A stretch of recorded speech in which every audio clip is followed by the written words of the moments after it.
তীব্র তাপপ্রবাহের মধ্যেও লাগাতার নির্বাচনী ভোট প্রচার কৃষ্ণনগর লোকসভার বিজেপি প্রার্থী অমৃতা রায়ের। নদিয়াবাসীর 100 পুরুষের সাথে আমাদের পারিবারিক সম্পর্ক, মানুষ চাইছে পরিবর্তন।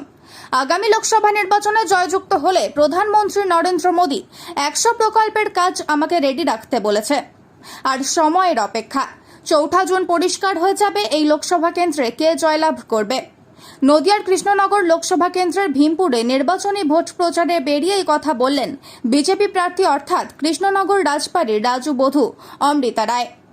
তীব্র দাবদাহের মধ্যে কয়েকশো কর্মী সমর্থককে সাথে নিয়ে নির্বাচনী ভোট প্রচার শুরু করেন বিজেপি প্রার্থী। তবে ভীমপুর এলাকার এক ঐতিহ্যবাহী মন্দিরে প্রথমে পুজো দেন, এরপর বেরিয়ে পড়েন ভোট প্রচারে। সাথে ছিলেন তার একমাত্র সন্তান মনীষ রায়। যেদিন থেকে অমৃতা রায়ের নাম ঘোষণা হয় তারপর থেকেই কিভাবে রণকৌশল তৈরি করতে হবে সেই নিয়ে মাথা ঘামান ছেলে মনীষ রায়। সাথে বাড়তি অক্সিজেন যোগায় প্রধানমন্ত্রীর ফোনে কথোপকথন হয় নরেন্দ্র মোদীর সাথে অমৃতা রায়ের। তারপরেই নির্বাচনী ভোট প্রচারে জোরদার প্রচার চালিয়ে যান তিনি। ইতিমধ্যেই 2টি নির্বাচনী প্রক্রিয়া সম্পূর্ণ হয়েছে। আগামী 13ই মে রানাঘাট লোকসভা কেন্দ্র, কৃষ্ণনগর লোকসভা কেন্দ্রের 4র্থ দফার নির্বাচন। তারই মাঝে আবহাওয়া খামখেয়ালি, যতদিন যাচ্ছে ততই গরমের তাপমাত্রা বাড়ছে। আজ 44 ডিগ্রি সেলসিয়াস তাপপ্রবাহের মধ্যেও লাগাতার ভোট প্রচার করছেন অমৃতা রায়।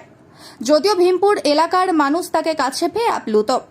সাংবাদিকদের মুখোমুখি হয়ে অমৃতা রায় কি জানালেন বিস্তারিত শুনব।